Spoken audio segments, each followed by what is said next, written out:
Good morning friend, welcome to you all in my channel doctor Anshuman Suman. आशा करते हैं आप लोग सभी स्वस्थ और अच्छे होंगे और अपने लक्ष्य के प्रति एकाग्र होंगे। ये प्री कमिटेड वीडियो होगा और हम आशा करते हैं इससे आपको काफ़ी सारे लाभ होंगे। तो चलिए हम आज पढ़ेंगे अपने राष्ट्रपिता महात्मा गांधी के बारे में। इसकी संपूर्ण तथ्य को आज समझने की कोशिश करेंगे बहुत कम समय में।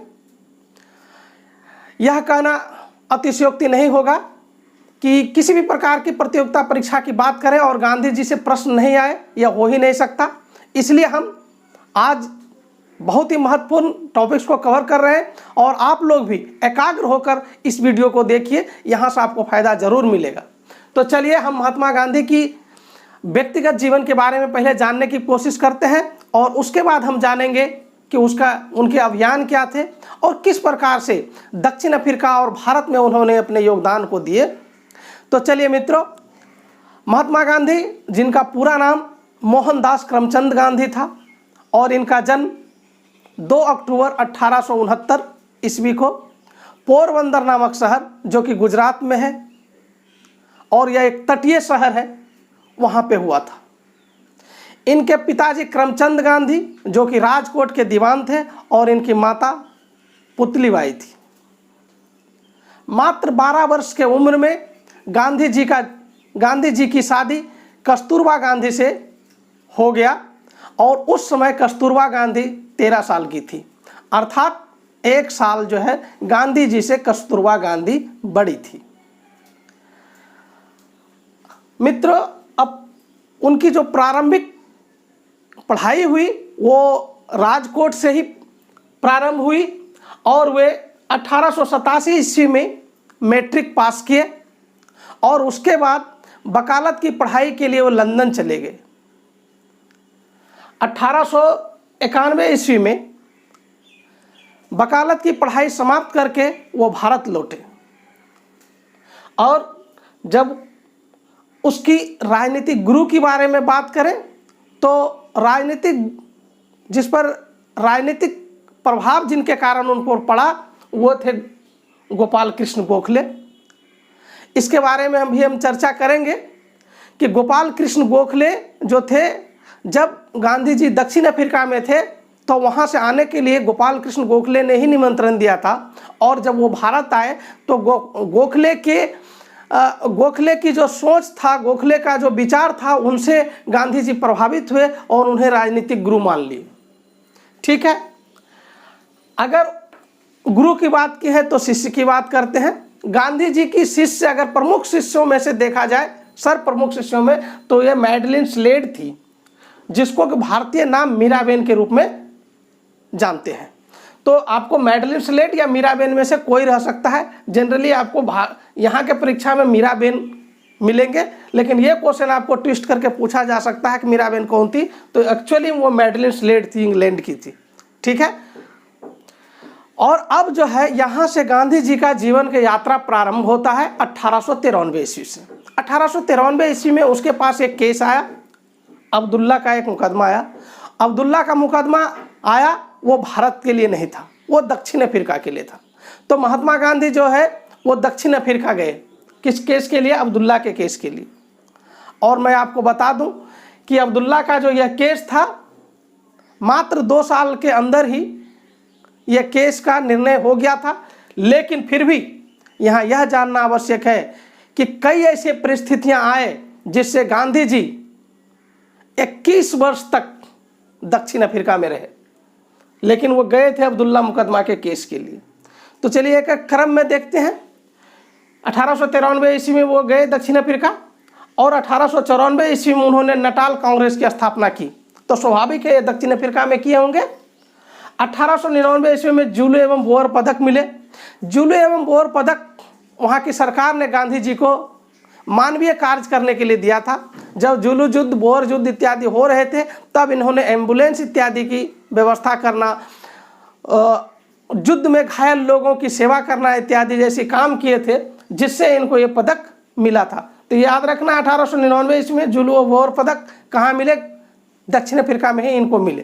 कैसर या हिंद की उपाधि भारत में काम करने के लिए मिले, हम इसकी चर्चा आगे करेंगे। ये याद रखना है 9 जनवरी 1915 ईस्वी को मिले। और गांधी जी के बारे में अगर ये पूछा जाए कि सर्वप्रथम इन्होंने सत्याग्रह का प्रयोग कब किया, तो मित्रों याद रखना है कि इसकी जो कर्म स्थली का जो प्रारंभ होता है अपने जीवन में, जो इन्होंने मानवीय कर्म करना प्रारंभ करता है, तो बेसिकली कह सकते हैं दक्षिण अफ्रीका से प्रारंभ करता है। इसीलिए सत्याग्रह का भी प्रथम प्रयोग उन्होंने कहाँ किया, सर्वप्रथम 1906 ईस्वी में दक्षिण अफ्रीका में ही किया। आज भी दक्षिण अफ्रीकी लोग जो है ये दावा करते हैं और ये क्लेम करते हैं कि आपने हमको मात्र वकील भेजे थे और हमने उनको महात्मा बना के भेजा है। तो ये बात जो है गांधी जी के बारे में वो लोग करते हैं कि एक साधारण सा वकील दक्षिण अफ्रीका जाता है और वहाँ से लौटते के क्रम में वो महात्मा का एक प्रकार से रूप धारण कर लेता है। इतना अच्छा वहाँ काम करते हैं गांधी जी। ठीक है, तो गांधी जी कई प्रकार के वहाँ काम करते हैं, खैर उस पर अभी विशेष चर्चा नहीं करेंगे। तो अब हम लोग ये देखने की कोशिश करेंगे कि गांधी जी जो है वो भारत वापस कब लौटे। गए थे 1893 ईस्वी में और भारत वापस आए 9 जनवरी 1915 ईस्वी को। ठीक है मित्रों, तो इसी 9 जनवरी के हिसाब से हम लोग प्रवासी दिवस इत्यादि की बात करते हैं। ठीक है, अब आगे पढ़ने से पहले हम लोग को ये जानना जरूरी है कि आखिर गांधी जी जो काम कर रहे थे समाज हित में, समाज के लिए, देश के लिए, उनकी मंशा क्या था, उनका अभियान क्या था। तो अभियान देखिए, इंपॉर्टेंट बात है, वो गरीबी को समाप्त करना चाहते थे, किसी भी कीमत पर समानता लाना चाहते थे। वो समानता वो चाहते ही नहीं थे, चाहे वो धर्म में हो, जाति में हो, आर्थिक हो, किसी भी प्रकार की असमानता में विश्वास नहीं करते थे। वो समानता लाना चाहते थे, स्त्रियों को अधिकार दिलाना चाहते थे, धार्मिक और जाति सौहार्द स्थापित करना चाहते थे, धर्म के बीच में टकराव, सांप्रदायिक दंगे इत्यादि का वो कड़ी विरोध करते थे। छुआछूत को समाप्त करना चाहते थे और last but not the list वो स्वराज चाहते थे, सेल्फ रूल चाहते थे। तो ये उनकी अवधारणा थी। आगे उससे आपको आसानी होगा गांधी जी को समझने में। ठीक है, अब हम लोग जो है फैक्चुअल बात करें। अगर ये यहाँ से प्रश्न आपको पूछे जाते हैं कि गांधी जी के आश्रम के बारे में पूछा जाता है, कौन सा आश्रम कहाँ बनाया गया, कब बनाया गया, तो हम आपको सीरीज में करके रखे हैं, बहुत ही आसानी से समझ में आएगा। तो अगर सबसे पहला आश्रम अगर पूछा जाए गांधी जी ने कौन सी बनाया, तो वो आश्रम था टोल्स्टॉय फार्म, बनाया साउथ अफ्रीका में। कब? 1902 ईस्वी में। यहाँ पे एक चीज़ मैं बताना चाहूँगा, लियो टोल्स्टॉय का भी गांधी जी पर काफ़ी प्रभाव पड़ा है, इसलिए उन्होंने लियो टोल्स्टॉय फार्म की स्थापना किया 1902 ईस्वी में। 1904 ईस्वी में उन्होंने फिनिक्स फार्म की स्थापना किया, यह भी साउथ अफ्रीका में। और जब 1915 ईस्वी में वो वापस आ गए तो उन्होंने जो स्थापना किया, सत्याग्रह आश्रम की स्थापना किया। सत्याग्रह आश्रम जो है ये भी अहमदाबाद में है। और 1915 ईस्वी में ही साबरमती आश्रम की भी स्थापना की। साबरमती आश्रम जो है ये साबरमती नदी के किनारे अहमदाबाद में ही है। ठीक है, और 1936 ईस्वी में उन्होंने सेवाग्राम आश्रम की स्थापना की, जो कि वर्धा में है, और ये कहाँ है? महाराष्ट्र में। तो इसका सीरीज भी है और आपको ये पता भी चल गया कौन कौन सा आश्रम गांधी जी बनाए थे।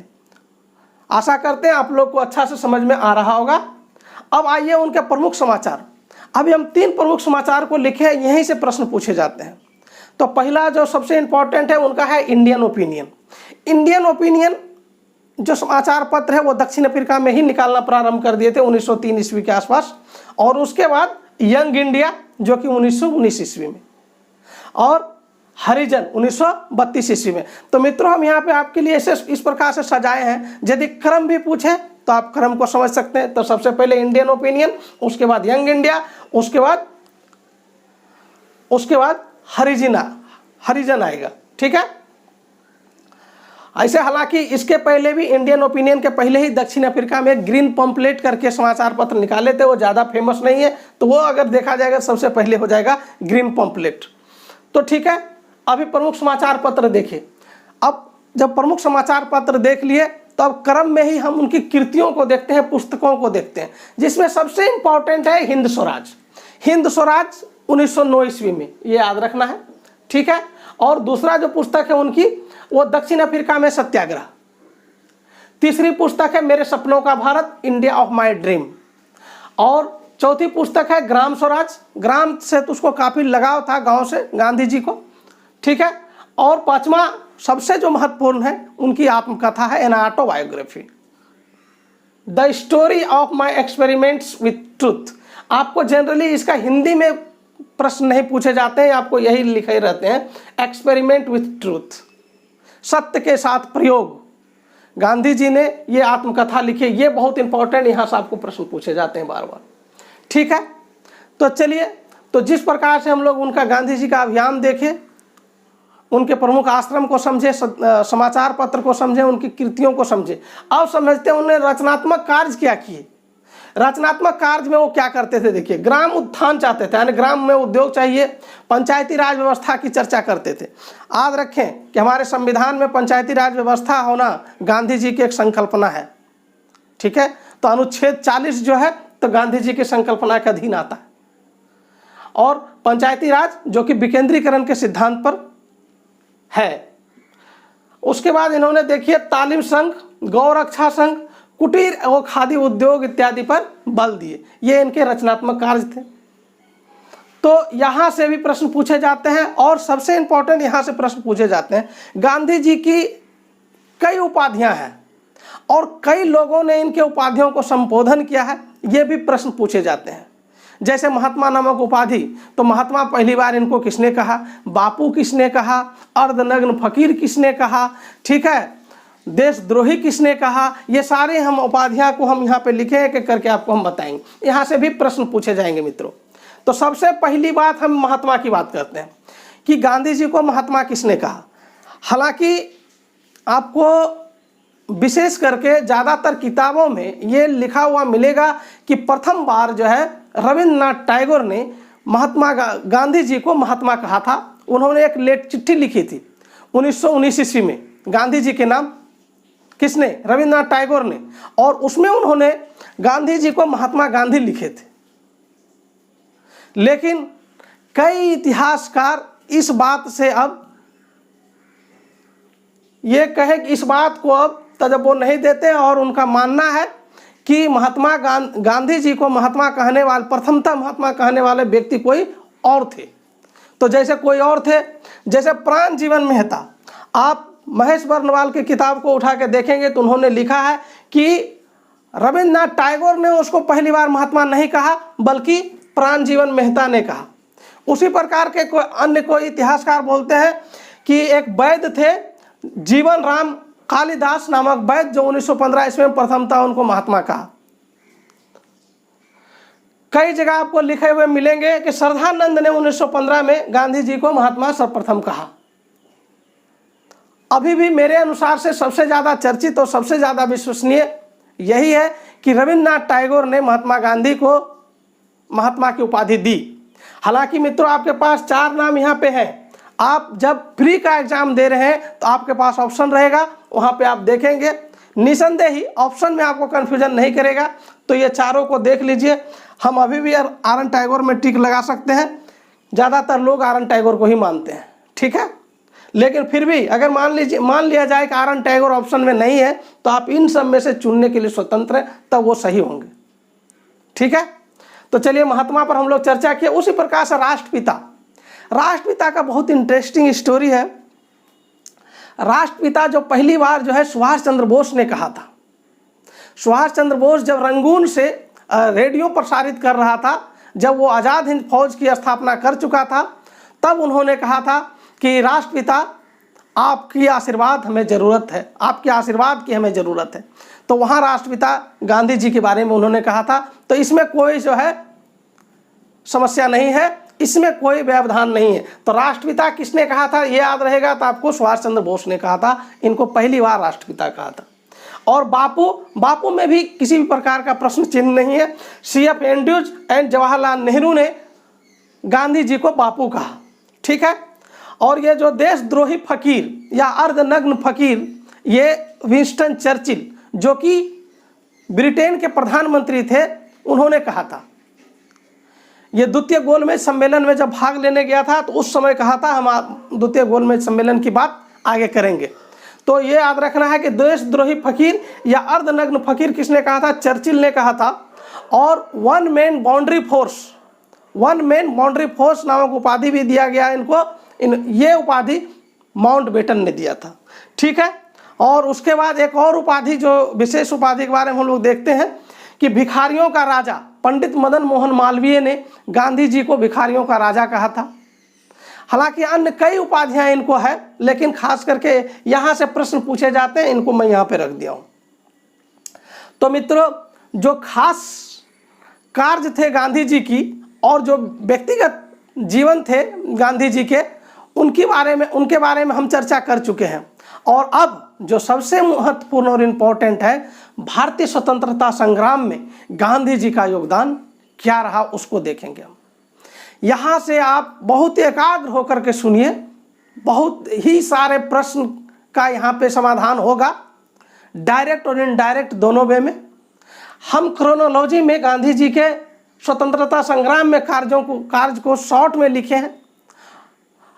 हम 1917 से 1947 तक की बात करेंगे और यहाँ पे कई सारे प्रश्न जो है खुलकर सामने आएंगे और उनका समाधान मिलेगा। मित्रों ध्यान से सुने, बहुत मजा आएगा। तो चलिए हम अब बात करते हैं कि महात्मा गांधी, जिन्होंने प्रथमतः समाज की सेवा और मानवीय कार्य के लिए प्रसिद्ध हुआ, वो साउथ अफ्रीका में हुआ। 9 जनवरी 1915 ईस्वी में गांधी जी भारत लौटे। किनकी प्रेरणा से? गोपाल कृष्ण गोखले की प्रेरणा से।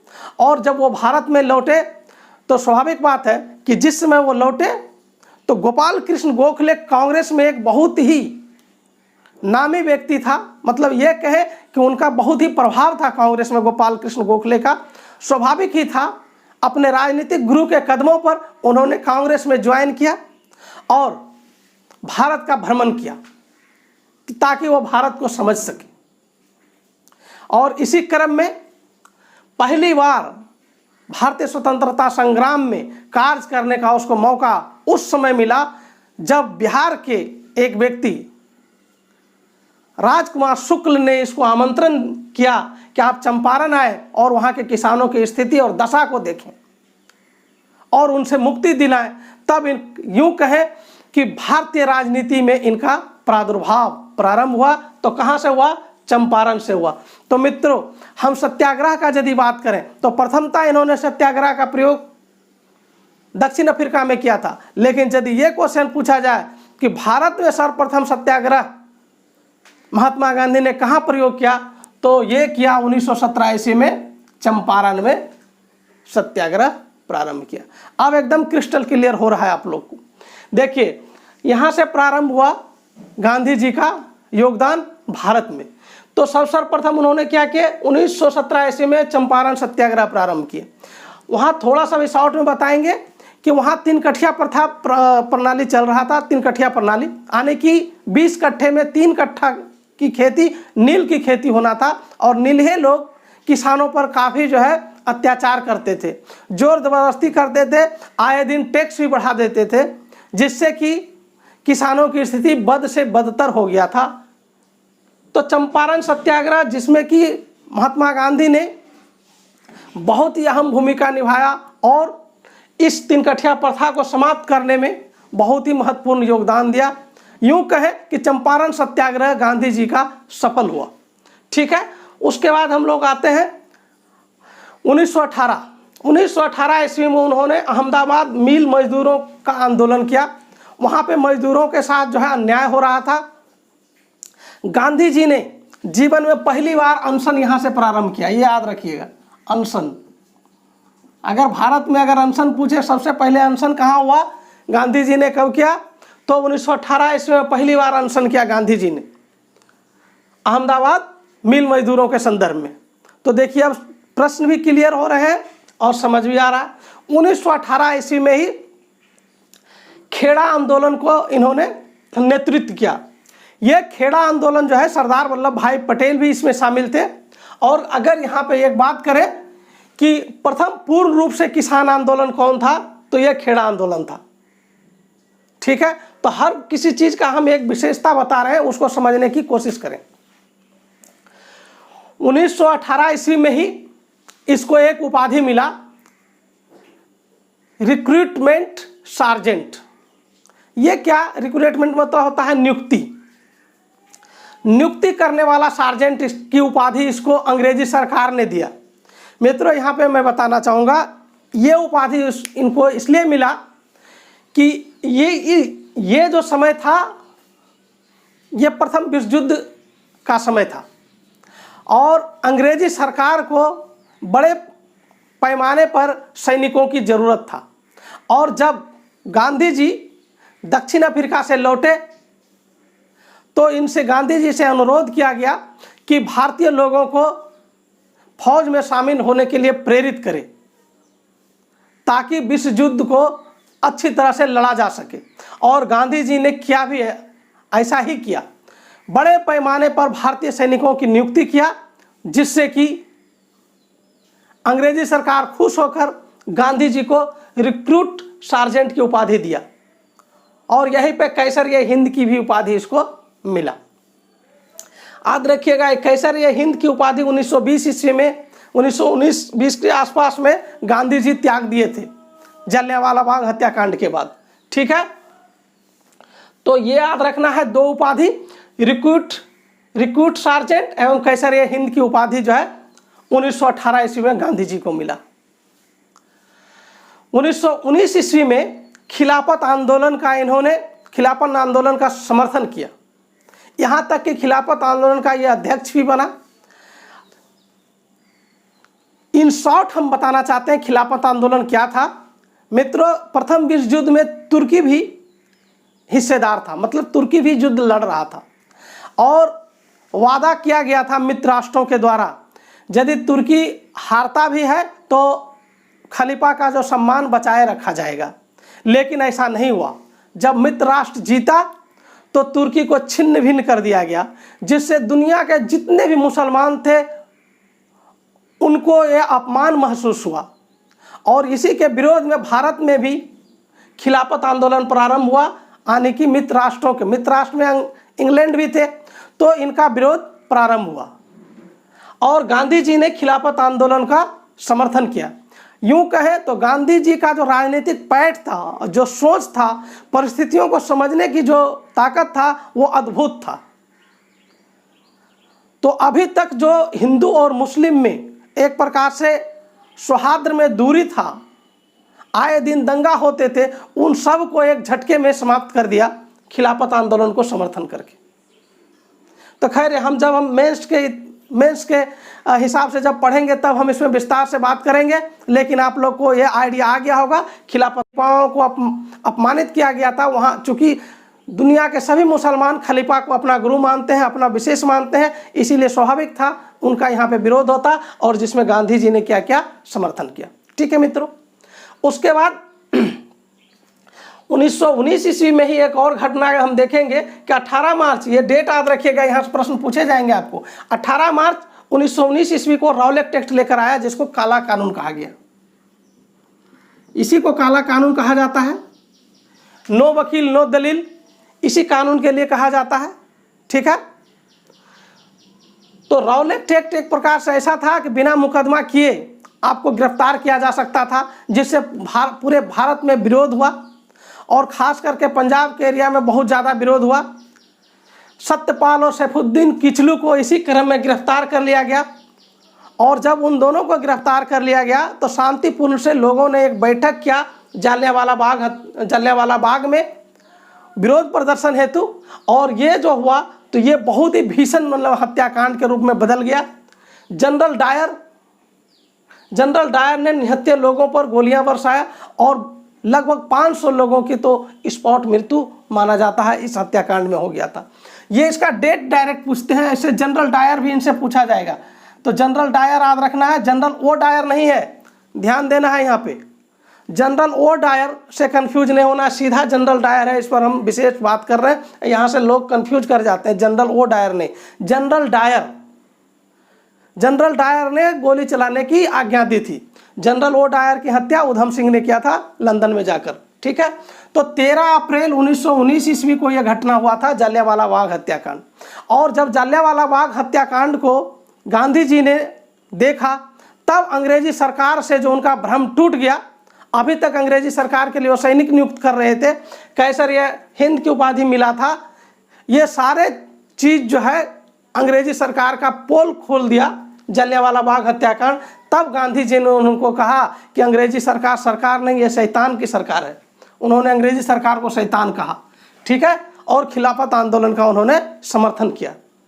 तो 1919 तक का घटना आप समझ गए मित्रों। उसके बाद आया 1920 ईस्वी में गांधी जी ने असहयोग आंदोलन को चलाया। और अब यहाँ से ये कहें कि यहीं से 1920 ईस्वी से गांधी युग प्रारंभ हो गया। गांधी की मृत्यु तक अगर कह लें तो इसमें अतिशयोक्ति नहीं होगा। 1920 से 1947 तक 48 तक जो है ये गांधी युग चला। तो ये असहयोग आंदोलन था कब? 1920 ईस्वी में। असहयोग आंदोलन की विशेषता क्या था? यह प्रथम जन आंदोलन था। जन आंदोलन मतलब जिस आंदोलन में जनता ने बड़े पैमाने पर भागीदारी ले, उसको जन आंदोलन कहते हैं। तो अगर भारत में इसके पहले असहयोग आंदोलन से पहले इतने बड़े पैमाने पर जनता ने सहयोग नहीं दिया था, इसीलिए इसको प्रथम जन आंदोलन भी कहा जाता है, ठीक है। 1922 ईस्वी में जब यह आंदोलन चरम पर पहुंच रहा था, तो वहीं पे 1922 ईस्वी में 5 फरवरी 1922 ईस्वी में गोरखपुर जिले में चौरा चौरी हत्याकांड हो गया, जिसमें पुलिसकर्मियों को मार दिया गया प्रदर्शनकारियों द्वारा। गांधी जी व्यथित होकर कांग्रेस कमेटी की बैठक बुलाई और निर्णय लिया कि असहयोग आंदोलन को बंद कर दिया जाए। हालांकि इसके लिए काफ़ी इनको विरोध झेलने पड़े और कई स्वतंत्रता प्रेमी ने तो यहाँ तक कह दिया कि यदि आग कन्याकुमारी में लगा हो तो पानी जम्मू कश्मीर में उसकी क्या ज़रूरत है।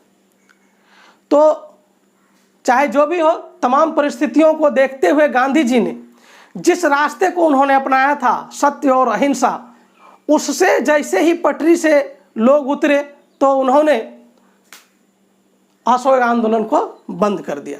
हालांकि सुभाष चंद्र बोस ने भी यहाँ कहा था कि जिस समय देश की जो भावना चरम पर पहुंच रहा था, उस समय पैर को पीछे खींच लेना राष्ट्रीय आघात से कम नहीं है। ये सुभाष चंद्र बोस ने कहा था जब गांधी जी ने असहयोग आंदोलन को बंद कर दिया था। तो जो भी हो मित्रों, 1922 ईस्वी को याद रखना है, 5 फरवरी 1922 चौरा चौरी हत्याकांड, ठीक है। एनालिसिस हम लोग जब मेंस का टॉपिक्स पढ़ेंगे तब हम एनालिसिस करेंगे वह कौन सी परिस्थितियां था जिनके कारण गांधी जी ने असहयोग आंदोलन को खत्म किया, ठीक है। अब आते हैं 1924 ईस्वी, हम क्रोनोलॉजी में जा रहे हैं। 1924 ईस्वी में एकमात्र बार गांधी जी पूरे जीवन काल में मात्र एक बार कांग्रेस के अध्यक्ष रहे, वो रहे 1924 ईस्वी में। और वो कहाँ रहे? बेलगांव में ये सम्मेलन हुआ था कांग्रेस का। बेलगांव कहाँ पे है मित्रों? कर्नाटक में। हालांकि इस बेलगांव के लिए कर्नाटक और महाराष्ट्र के बीच में हमेशा तानातानी चल रहा है, लेकिन अभी फिलहाल ये कर्नाटक में है। हो सकता है इन फ्यूचर में वो महाराष्ट्र का हिस्सा बने, ये बॉर्डर है, ठीक है। 1930 ईस्वी में बहुत ही महत्वपूर्ण आंदोलन सविनय अवज्ञा आंदोलन चलाया गांधी जी ने, क्योंकि अंग्रेजी सरकार भारतीयों के प्रति जो रवैया रखा था उससे कहीं न कहीं बड़े पैमाने पर भारतीय स्वतंत्रता प्रेमी क्षुब्ध हो गए थे और वो एक रास्ता निकालना चाह रहे थे जिससे किसी भी हालत में अंग्रेजी सरकार यहाँ से छोड़कर वापस जाए। जैसे कि साइमन कमीशन आना, जिसको व्हाइट मैन कमीशन भी बोला गया, जिसमें कि सभी के सभी सदस्य अंग्रेजी थे। तो कई ऐसे प्रावधान और कई ऐसे मुद्दे थे जिस पर भारतीयों को नहीं सुना जा रहा था। तब गांधी जी व्यथित होकर के उन्होंने एक चुनौती दिया कि हम सविनय अवज्ञा आंदोलन करेंगे, और उनको आशा था कि सविनय अवज्ञा आंदोलन से अंग्रेजी सरकार की जो है स्थिति डमाडोल हो जाएगी और वो अपने देश को लौट जाएगी। तो सविनय अवज्ञा आंदोलन को नमक कानून तोड़ने का आंदोलन भी कहा जाता है। उन्होंने यहाँ पे मार्च किया था अपने 78 अनुयायियों के साथ, ठीक है, उसको दांडी मार्च कहते हैं। अगर ये पूछा जाए कि ये मार्च कहाँ से प्रारंभ हुआ था, बीपीएससी में प्रश्न पूछा भी गया और कई लोग यहाँ पे गलती भी कर बैठे। मार्च जो शुरू हुआ ये साबरमती से शुरू हुआ था, अहमदाबाद, और कहाँ तक मार्च गया? दांडी तक। प्रारंभ कब हुआ? 12 मार्च 1930 ईस्वी को। समाप्त कब हुआ? 6 अप्रैल 1930 ईस्वी को। गांधी जी के साथ 78 अन्य अनुयायी भी थे। ठीक है, तो ये सविनय अवज्ञा आंदोलन प्रारंभ हुआ। सविनय अवज्ञा आंदोलन 1930 से 1934 ईस्वी तक चले, लेकिन इसके बीच में इनको बंद भी करना पड़ा, क्योंकि इसी बीच में गांधी जी का समझौता इरविन से हुआ। इसको गांधी इरविन समझौता कहते हैं। 1931 ईस्वी, मार्च 1931 ईस्वी में गांधी इरविन समझौता कहते हैं। इसी समझौता के लिए गांधी जी पर दोषारोपण भी किया जाता है कि उन्होंने भगत सिंह, राजगुरु और सुखदेव की जिंदगी को नहीं बचा पाए। और बार बार प्रश्न उठता है कि उन परिस्थितियों में यदि गांधी जी अंग्रेज के साथ समझौता करते और अंग्रेज पर अगर दबाव डालते तो शायद उनका जीवन वो जिंदा बच पाते, उनको फांसी नहीं लगता। तो इसके लिए गांधी जी को ब्लेम किया जाता है। हालांकि उनके लिए भी कई अन्य परिस्थितियां मौजूद थे, उस पर हम बाद में चर्चा करेंगे। लेकिन आपको अभी जानना है कि गांधी इरविन समझौता कब हुआ? तो मार्च 1931 ईस्वी में हुआ। मित्रों, 1930 से लेकर के 1932 तक 3 गोलमेज सम्मेलन हुए। यहाँ से भी प्रश्न पूछे गए हैं और पूछे जाने के चांसेस हैं। 3 गोलमेज सम्मेलन हुए, 1930 में पहला, 1931 में दूसरा और 1932 में तीसरा। इस 3 गोलमेज सम्मेलन में भाग लेने के लिए कांग्रेस को आमंत्रित तो किए गए, लेकिन वो मात्र भाग लिए मात्र 2 में, यानी कि गोलमेज सम्मेलन 2 में सिर्फ कांग्रेस भाग लिए। कांग्रेस गोलमेज सम्मेलन प्रथम और गोलमेज सम्मेलन तृतीय में भाग नहीं लिया। 2 में क्यों लिया? 2 में यहाँ पे समझौता हो गया था, इसलिए गांधी जी मान गए। तो बोला ठीक है, लंदन में जाकर के समझौता किया जाएगा अन्य पार्टी होल्डर के साथ में, जैसे कि भीमराव अंबेडकर थे और कई अन्य पार्टियां थी, मुस्लिम लीग इत्यादि। तो गोलमेज सम्मेलन, अगर ये पूछा जाए कि कांग्रेस ने किस गोलमेज सम्मेलन में भाग लिया, तो आंसर आपका होगा 2, प्रथम और तीसरे में भाग नहीं लिया। अगर ये क्वेश्चन पूछा जाए कि तीनों गोलमेज सम्मेलन में भाग लेने वाला व्यक्ति कौन थे, तो भीमराव अंबेडकर थे। ठीक है, और विशेष चर्चा बाद में करेंगे। तो गांधी जी कब किस सम्मेलन में भाग लिए? दूसरे गोलमेज सम्मेलन में। हालांकि वहाँ जिस प्रकार से वार्तालाप हुए, जिस प्रकार से वहाँ पे एक प्रकार से भिड़ंत हो गया, कोई फायदा नहीं हुआ, कोई निष्कर्ष पे नहीं पहुँचा जा सका। और जब गांधी जी लंदन से वापस आए, और हाँ, यहाँ पे यही बताना चाहूँगा, यहाँ पे यह भी बताना चाहूँगा कि इसी समय विंस्टन चर्चिल ने इनको अर्धनग्न फकीर भी बोला था। जब ये गांधी जी भारत आए तो इनसे जब प्रश्न पूछा गया कि लंदन में क्या हुआ, तो इन्होंने एक ही शब्द बोला, वह था कि मैंने देश का सिर झुकने नहीं दिया है। ठीक है मित्रों, तो ये आपको पता चल गया गोलमेज के बारे में। और उसके आगे हम लोग देखते हैं गांधी जी का महत्वपूर्ण जो है काम था पूना समझौता। पूना समझौता का विशेष स्थिति क्या था कि यहाँ पे जो दलित वर्ग थे वो भी अब जो है पृथक निर्वाचन की मांग करने पर अड़ गए थे।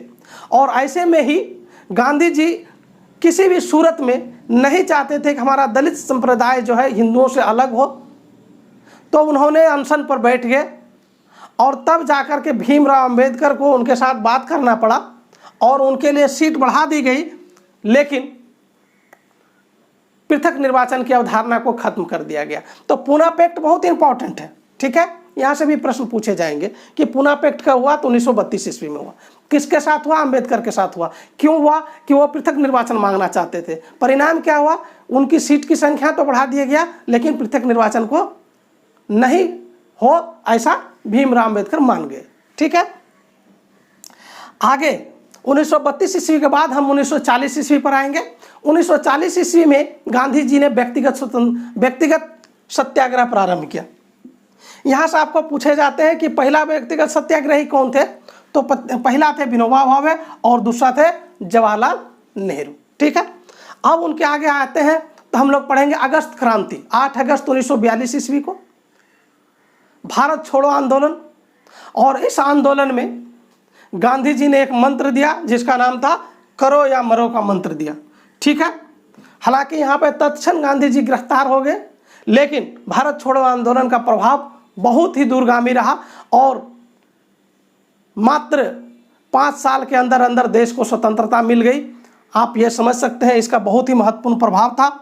और यही भारत छोड़ो आंदोलन में बिहार के जयप्रकाश नारायण का भी बहुत ही अहम भूमिका रहा है। खैर उसके बारे में हम पढ़ेंगे। और आगे मित्रों हम देखते हैं कि 15 अगस्त 1947 ईस्वी को भारत आज़ाद हो गया। और जिस प्रकार से हमने 1920 ईस्वी से 1947 ईस्वी तक का इतिहास पढ़ा, इससे यही जाहिर होता है कि गांधी जी ने स्वतंत्रता दिलाने में अपनी अहम भूमिका निभाई। 30 जनवरी 1948 ईस्वी को इनकी हत्या नाथूराम गोडसे ने कर दी। ठीक है मित्रों, तो इस प्रकार से हम लोग देखें कि गांधी जी का जीवन जो दक्षिण अफ्रीका में प्रारंभ हुआ था और 1915 ईस्वी में जब वो भारत आए तो भारत में बिना थके और बिना हारे स्वतंत्रता की अंतिम लड़ाई तक वो लड़ते रह गए। और अंत तक वो चाहते थे कि सांप्रदायिक दंगा ना हो, भारत पाकिस्तान की बंटवारा ना हो। लेकिन सांप्रदायिक दंगा होना, भारत पाकिस्तान का बंटवारा होना, यह साबित कर दिया कि गांधी जी के जो दर्शन थे, जो लक्ष्य थे, जो उनकी प्रीचिंग था, वहीं पे समाप्त हो गया था। यानी कि ये कहें कि उसकी मंशा धाराशाही हो गया था। लेकिन आज भी गांधी जी के कर्तव्य और उनके किए गए उपकार के लिए हम सभी ऋणी हैं। मित्रों, आज का यह वीडियो कैसा लगा कमेंट बॉक्स में लिखकर बताइए। आज भर के लिए बस इतना सा ही। Thank you very much.